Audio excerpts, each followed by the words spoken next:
ठीक है, तो हमारा क्या चल रहा है, मेटलर्जी, और उसमें आज टॉपिक क्या पढ़ेंगे हम, आयोनिक कंपाउंड। ठीक है, अभी तक हमने देखा मेटल नॉन मेटल की केमिकल प्रॉपर्टीज देखा, रिएक्टिविटी सीरीज देखा क्या होता है, तो डिफरेंट रिएक्शंस हमने पढ़े इसमें मेटल्स की और नॉन मेटल की। और जब हमने देखा है मेटल जब नॉन मेटल से रिएक्ट होता है तो हमने क्या देखा था कि मेटल क्या होता है, इलेक्ट्रो पॉजिटिव होता है, because metal has tendency to lose electron. ठीक है, तो मेटल में इलेक्ट्रॉन लूज करने की टेंडेंसी है, तो वो क्या होता है, पॉजिटिव आयन में कन्वर्ट होता है, जबकि नॉन मेटल निगेटिव आयन में कन्वर्ट होता है। क्यों? Because it has tendency to gain the electron. तो जब भी इलेक्ट्रॉन कोई एटम गेन करता है तो वो निगेटिवली चार्ज आयन यानी अनायन में कन्वर्ट होता है, और जब भी कोई एटम इलेक्ट्रॉन डोनेट करता है या लूज करता है तो पॉजिटिवली चार्ज यानी कैटायन में कन्वर्ट होता है। अब इन्हीं की वजह से, तो ऑलरेडी मैं डिस्कस कर चुका हूं कि जब भी ये पॉजिटिव और निगेटिव मतलब कैटायन और अनायन एक साथ आते हैं तो इनके बीच में फोर्स होता है, force of attraction, that is called electrostatic force of attraction. ठीक है, तो इस फोर्स की वजह से, इस अट्रैक्शन की वजह से दोनों अपोजिटली चार्ज पार्टिकल्स एक दूसरे से जुड़ जाते हैं। तो जो फोर्स होता है इन दोनों को जोड़ने वाला, that force is known as bond. ठीक है, केमिस्ट्री में, साइंस में उसे बॉन्ड बोलते हैं उस फोर्स को जो दो एटम को जोड़ के रखता है। ठीक है, तो बिकॉज ऑफ दो चार्जेस, ठीक है, पॉजिटिव और निगेटिव चार्ज, दो डिफरेंट चार्जेस की वजह से, अपोजिट चार्जेस की वजह से, आयंस की वजह से बॉन्ड तैयार हुआ है, इसलिए इसको नाम क्या है, आयोनिक बॉन्ड, या दूसरा नाम है उसको इलेक्ट्रोस्टैटिक बॉन्ड। ठीक है, तो इस ऐसे बॉन्ड से जो कंपाउंड तैयार होता है। ठीक है, अब कंपाउंड तैयार हुआ, फॉर एग्जांपल हमने देखा था NaCl। NaCl is a compound. ठीक है, यहां एलिमेंट कौन सा है, सोडियम और क्लोरीन। तो सोडियम और क्लोरीन अलग अलग एलिमेंट्स है, और एलिमेंट कंबाइन होकर केमिकल रिएक्शन होकर उनके बीच में क्या हो रहा है, NaCl फॉर्म हो रहा है। तो Na किस में कन्वर्ट हो गया था, हमने देखा Na एक इलेक्ट्रॉन डोनेट कर रहा है तो Na प्लस आयन में कन्वर्ट हो जाता है, और ये Cl क्या होगा, Cl माइनस आयन में कन्वर्ट हो जाएगा। ठीक है, तो ये है कैटायन और ये है अनायन। तो दोनों अपोजिटली चार्ज रहने से दोनों में फोर्स ऑफ अट्रैक्शन तैयार होता है, एक दूसरे की तरफ अट्रैक्ट होते हैं अपोजिट चार्ज होने की वजह से, and that force is known as electrostatic force of attraction. और इसी फोर्स की वजह से दोनों जो चार्ज पार्टिकल एक दूसरे से जुड़ जाते हैं। ठीक है, बॉन्ड हो जाते हैं, दैट इज कॉल्ड बॉन्ड। अब ये दो आयन के बीच में एक फोर्स तैयार हुआ है, ये दो आयन, ठीक है, कोई बॉन्ड ने जोड़ के रखा, इसलिए इस बॉन्ड को क्या बोलते हैं हम, आयोनिक बॉन्ड।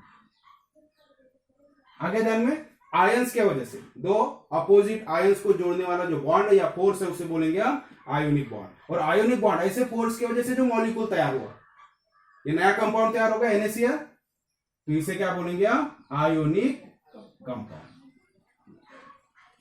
तो सिंपल है, समझ में आ गया। तो जब भी मेटल और नॉन मेटल की रिएक्शन होती है तो इस वक्त क्या होता है, मेटल अपना इलेक्ट्रॉन लूज करता है और पॉजिटिव आयन में कन्वर्ट होता है, और नॉन मेटल इलेक्ट्रॉन गेन करता है, निगेटिव आयन में कन्वर्ट होता है। बीइंग अपोजिटली चार्ज, इनके बीच में फोर्स ऑफ अट्रैक्शन तैयार हो जाता है, और फोर्स ऑफ अट्रैक्शन की वजह से दोनों जुड़ जाते हैं। ठीक है, और इसी को बोलते हैं आयोनिक बॉन्ड। तो आयोनिक बॉन्ड से जुड़े होते हैं, और आयोनिक बॉन्ड से जुड़े इसलिए उसका कंपाउंड का नाम क्या हो जाता है, आयोनिक कंपाउंड, सिंपल।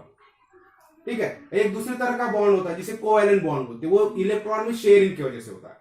ये क्यों हुआ, ionic bond give and take से होता है। एक एलिमेंट, एक एटम अपना इलेक्ट्रॉन गिव कर रहा है तो दूसरा एटम गेन कर रहा है, टेक कर रहा है। सो गिव एंड टेक की वजह से आयंस फॉर्म होते हैं, और आयंस की वजह से जो बॉन्ड तैयार होता है उसे बोलते हैं आयोनिक बॉन्ड, और आयोनिक बॉन्ड से जो नया कंपाउंड तैयार होता है उसे बोलते हैं आयोनिक कंपाउंड। अब ये जो आयोनिक कंपाउंड है इसमें देखो क्या होता है ये जो पॉजिटिव और निगेटिव आयन से न्यूट्रल हो जाते हैं। ठीक है, तो number of positive ion, number of negative ion, ये क्या हो जाता है, इक्वल होते हैं जब भी ये कॉम्बिनेशन होता है, जब भी बॉन्ड तैयार होता है। सो अगर इक्वल चार्जेस है दोनों भी तो क्या हो जाएगा, इफेक्ट कैंसिल हो जाएगा, मतलब वो क्या बनेगा, न्यूट्रल, ना तो पॉजिटिव रहेगा ना निगेटिव रहेगा, क्योंकि वन पॉजिटिव वन निगेटिव क्या हो जाएगा, न्यूट्रल। तो जो कंपाउंड तैयार होगा ये न्यूट्रल कंपाउंड तैयार होगा, और इसे नाम होगा आयोनिक कंपाउंड। ठीक है, तो उसी के बारे में आपकी इसमें देखो इंफॉर्मेशन दिया है, the compound form from two units namely cation and anion are called ionic compound. तो ऐसे कंपाउंड जो दो यूनिट से तैयार होते हैं, कैटायन और अनायन से, मतलब दो अपोजिट चार्जेस से जो कंपाउंड तैयार हुआ है उसे बोलेंगे हम ionic compound. Then the cation and anion being oppositely charged, there is electrostatic force of attraction between them. तो oppositely charge होने से उनके बीच में electrostatic force of attraction होता है। You know that this force of attraction between cation and anion is called as ionic bond. तो इसी force को हम क्या बोलते हैं, जिस force से दोनों आयन एक दूसरे से जुड़ जाते हैं अट्रैक्ट हो गए उसे बोलेंगे हम ionic bond. And the number of cation and अनायन in a compound and the magnitude of the electric charge on them is such that the positive and negative charges balance each other। ठीक है, तो ये number और इनके ऊपर जो charges है इस तरह से अरेंज हो जाते हैं कि जो नेट चार्ज रहेगा वो बैलेंस हो जाएगा, मतलब न्यूट्रल हो जाएगा, दोनों सेम हो जाएंगे, इक्वल। पॉजिटिव और निगेटिव दोनों चार्ज बैलेंस होना मतलब इक्वल हो जाएंगे, तो क्या हो जाएगा, न्यूट्रल हो जाएगा। ठीक है, as a result an ionic compound is electrically neutral. इसलिए जो आयोनिक कंपाउंड होगा क्या होगा, इलेक्ट्रिकली न्यूट्रल होगा। मतलब नंबर ऑफ आयन्स और मैग्नीट्यूड ऑफ चार्जेस, तो चार्ज का जो मैग्नीट्यूड हो रहा है जितना भी है, अगर ये +2 है तो इधर भी 2 आयन इसको लगेंगे। ठीक है, तो मैग्नीशियम में वैसा होता है। अब इसका फार्मूला क्या बन गया, Na एक एटम है, Cl एक एटम, मतलब एक इलेक्ट्रॉन दिया तो एक इलेक्ट्रॉन लेने वाला हमें मिल गया। लेकिन जब Mg और Cl की एक्शन होगी तो ये होता है MgCl2, मतलब एक Mg के साथ हमें 2 क्लोरीन एटम की जरूरत होती है, क्योंकि Mg 2+ में कन्वर्ट होता है। Mg के वैलेंस शेल में, आउटर मोस्ट शेल में कितने इलेक्ट्रॉन है, 2, तो मैग्नीशियम 2 इलेक्ट्रॉन लूज करेगा तो कितना चार्ज हो जाएगा उसके ऊपर, 2+ चार्ज हो जाएगा। ठीक है, लेकिन Cl एक ही गेन कर रहा है तो इसके ऊपर क्या होगा, सिंगल चार्ज होगा, माइनस। लेकिन यहाँ 2 इलेक्ट्रॉन दे रहा है, क्लोरीन एक ही ले सकता है, एक एटम की कैपेसिटी एक ही लेने की है, तो कितने एटम चाहिए क्लोरीन के, 2 एटम। इसलिए क्या होगा, एक Mg 2 क्लोरीन के साथ अटैच हो जाएगा। समझ में आ रहा है, तो MgCl2 इस तरह से बनेगा, मतलब मैग्नीट्यूड, तो नंबर ऑफ आयंस, दोनों कैटायन अनायन और उनका मैग्नीट्यूड इस तरह से अरेंज होते हैं कि ये जो कंपाउंड बनता है ये न्यूट्रल हो जाता है। ठीक है, तो जितना पॉजिटिव चार्ज रहेगा उतना ही निगेटिव चार्ज भी हो जाता है जो कंपाउंड बनेगा। ठीक है, तो इस तरह से जो कंपाउंड होता है वो बैलेंस होता है, निगेटिव और पॉजिटिव चार्ज में और न्यूट्रल हो जाता है। आगे ध्यान में, तो this is called ionic compound. Simple definition है, आयोनिक बॉन्ड की वजह से जो कंपाउंड तैयार होता है या कैटायन और अनायन की वजह से जो कंपाउंड तैयार होता है उसे हम आयोनिक कंपाउंड कहते हैं। जनरली ये मेटल और नॉन मेटल के रिएक्शन में होता है, क्योंकि एक देने वाला चाहिए इलेक्ट्रॉन और एक लेने वाला चाहिए। The bond which is form by give and take of electrons is also known as ionic bond, and the compound form by ionic bond is known as ionic compound. Simple definition. ठीक है, अब आगे बढ़ेंगे। अब देखो, जब भी ionic compound तैयार होता है तो एक इसका स्पेशल स्ट्रक्चर होता है जिसको क्रिस्टलाइन स्ट्रक्चर बोलते हैं, क्रिस्टल्स। ठीक है, अब ये क्यों होता है स्पेशल अरेंज, ये जो पॉजिटिव और निगेटिव आयंस है ये पर्टिकुलरली ऐसे अरेंज हो जाते हैं, हर एक कंपाउंड का एक पर्टिकुलर स्ट्रक्चर रहेगा उसमें। ठीक है, क्रिस्टल स्ट्रक्चर बोलते हैं, क्योंकि ये जो पॉजिटिव निगेटिव आयंस है ये अलग अलग हिसाब से अरेंज हो जाते हैं, हर एक कंपाउंड का डिफरेंट और स्पेसिफिक स्ट्रक्चर रहेगा, उसी हिसाब से वो हमेशा उसी पैटर्न में हमेशा अरेंज होंगे। तो उसी के ऊपर नेक्स्ट टॉपिक है, ionic compounds are crystalline in nature. तो आयोनिक कंपाउंड कैसे होते हैं, क्रिस्टलाइन। क्रिस्टल का एग्जांपल देखो, जैसे भी बोल सकते हैं हम, आप घर में जो यूज करते हैं कौन सा है वो, सॉल्ट भी क्रिस्टल। ठीक है, लेकिन ज्यादा और उसको अगर आपको समझना है, क्रिस्टलाइन स्ट्रक्चर थोड़ा शाइनी होता है। ठीक है, जैसे कि तुरटी वगैरह आप यूज करते हो पानी में, ठीक है, साफ करने के लिए, तो वो भी क्या है, क्रिस्टल स्ट्रक्चर है उस टाइप का। ठीक है, समझने के लिए। So ionic compounds are crystalline in nature. The surface of all the particles of a crystalline substance have a definite shape and are smooth and shiny.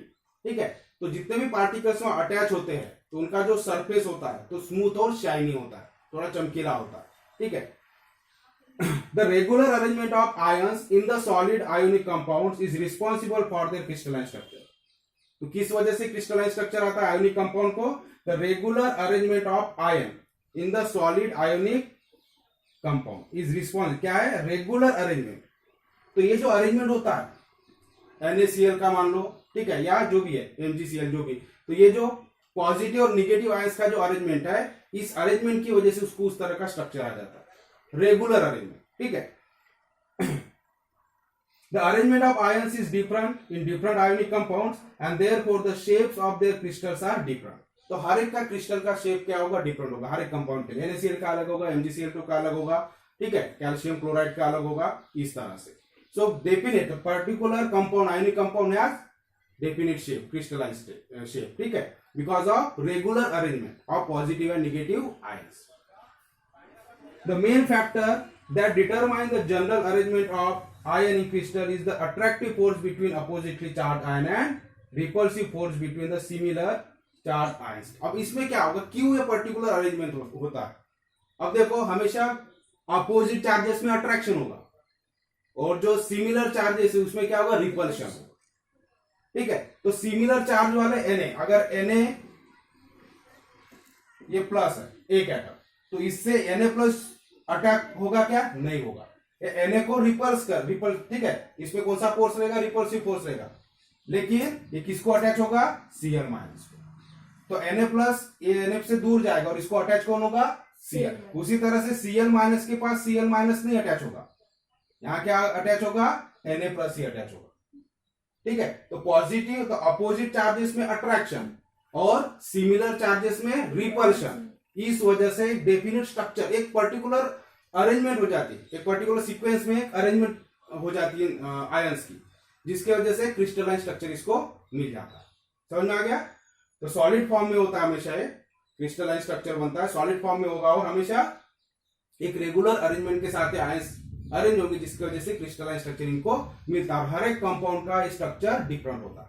ठीक है, डिफरेंट, तो अरेंजमेंट डिफरेंट होते हैं, डिपेंड होता है आयंस किस तरह से वहां पर अरेंज हो रहे हैं।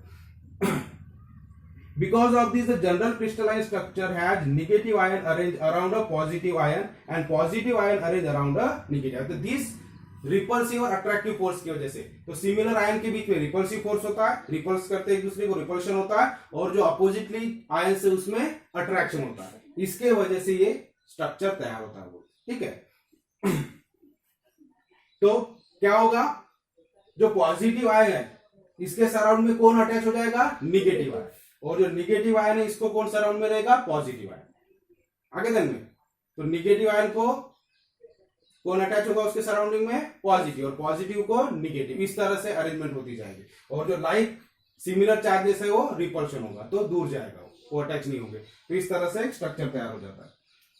तो two of the important factors responsible for certain crystal structure are as follows. तो कौन से दो इंपॉर्टेंट फैक्टर है जिसकी वजह से क्रिस्टल स्ट्रक्चर बनता है, दो मेन फैक्टर से क्रिस्टल स्ट्रक्चर बनाने की तरफ हमने क्या देखा कि इलेक्ट्रॉन्स के गिव एंड टेक की वजह से जो बॉन्ड बनता है, मतलब आयन फॉर्मेशन होता है, पॉजिटिव और नेगेटिव आयन की वजह से जो बॉन्ड बनता है उसे आयोनिक बॉन्ड बोलते हैं। आयोनिक बॉन्ड की वजह से जो कंपाउंड तैयार होता है उसको आयोनिक कंपाउंड बोलते हैं। और आयोनिक कंपाउंड क्रिस्टलाइन स्ट्रक्चर में होता है। नेचर क्या आयोनिक कंपाउंड का क्रिस्टलाइन होता है। क्यों होता है, क्योंकि इसमें पॉजिटिव और निगेटिव आयंस का एक रेगुलर अरेंजमेंट होता है।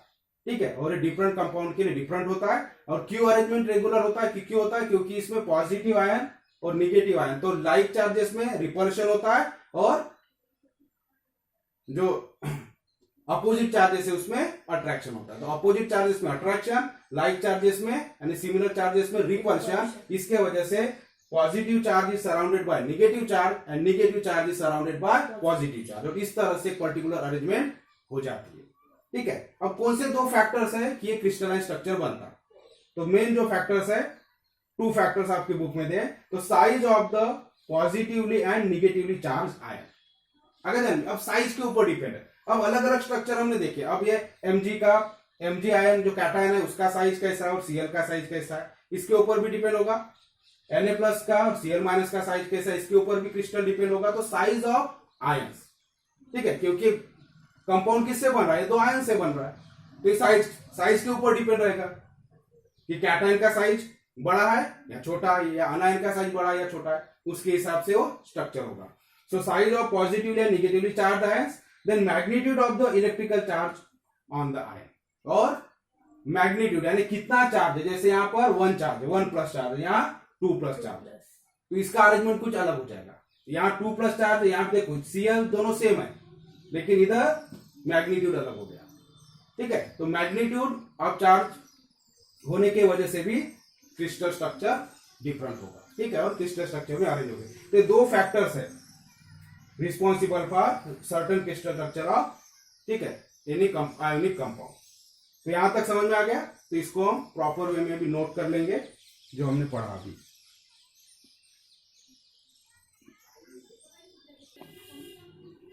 ठीक है, तो जो हमने पढ़ा आपको लिख लेना डेफिनेशंस। आयोनिक कंपाउंड, तो सबसे पहले हम आयोनिक बॉन्ड की डेफिनेशन लिख लेंगे। The bonds which are form by give and take of electrons. ठीक है, तो गिव एंड टेक, इलेक्ट्रॉन का गिव एंड टेक की वजह से जो बॉन्ड फॉर्म होता है, आयंस की वजह से आर कॉल्ड एज आयोनिक और इलेक्ट्रोवैलेंट बॉन्ड। ठीक है, These bonds are formed due to strong electrostatic force between cation and anion. तो इलेक्ट्रोस्टैटिक फोर्स ऑफ अट्रैक्शन की वजह से ये बॉन्ड फॉर्म होता है कैटायन और अनायन के बीच में, और इलेक्ट्रॉन्स की गिव एंड टेक की वजह से बॉन्ड फॉर्म होता है, इसे बोलते हैं आयोनिक बॉन्ड्स। फिर आयोनिक कंपाउंड क्या होता है? The compounds form by the ionic bonds between cation and अनायन। तो कैटायन और अनायन के बीच में आयोनिक बॉन्ड फॉर्म होने से जो कंपाउंड बनेगा, that compound is known as ionic compound. फिर आयोनिक कंपाउंड्स कैसे होते हैं? तो ionic compounds are crystalline in nature. Crystalline nature के होते हैं, क्रिस्टलाइन का मतलब उसमें हर एक पार्टिकल के सरफेस क्या होगा? स्मूथ होगा, शाइनी होगा, and they have definite shape. ठीक है, क्रिस्टल स्ट्रक्चर का मतलब एक पर्टिकुलर शेप होता है, उसको सरफेस स्मूथ होगा और शाइनी होगा। ठीक है, उसके बाद में फैक्टर्स, कौन से फैक्टर्स है जिसकी वजह से क्रिस्टलाइन स्ट्रक्चर आता है? तो factors are size of the positively and negatively charge ion. ठीक है, तो साइज कैसा?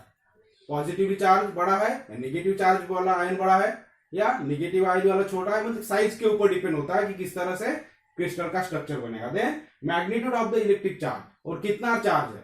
+1 चार्ज है, +2 चार्ज है, +3 चार्ज है, या +1 +2 प्लस, ठीक है, माइनस चार्जेस है। तो जो भी मैग्नीट्यूड होगा चार्ज का, उसके हिसाब से भी अरेंजमेंट होगा। ठीक है, तो इस तरह से तीनों चारों पॉइंट्स आपको नोट कर लेना है। ठीक है, आयोनिक कंपाउंड के अंदर अब हम पढ़ेंगे आयोनिक कंपाउंड्स की प्रॉपर्टीज क्या है। ठीक है, तो नेक्स्ट टॉपिक हमारा properties of ionic compounds, next video में देखेंगे हम।